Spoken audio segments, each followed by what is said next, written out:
Hey y'all, I'm Kori Ashton and it is another Monday Marketing Minute. Today's simple quick tip can actually increase your conversion on your website and make the user experience even better. Let me show you what I'm talking about. So a lot of times inside of your website, on your page or on your post, you're gonna have calls to action that are gonna be clearly visible as soon as they land on that page, right?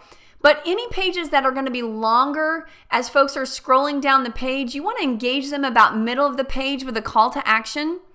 And you also want to remember to do one at the bottom of your website, because what you don't want to do is have folks read all the way down the page and get really excited about what they just read and then have to struggle to go back to the top and figure out how to connect with you or how to buy now or how to share this content or whatever that call to action is. So be sure if you have that longer page or that longer post to sprinkle in a call to action down the page.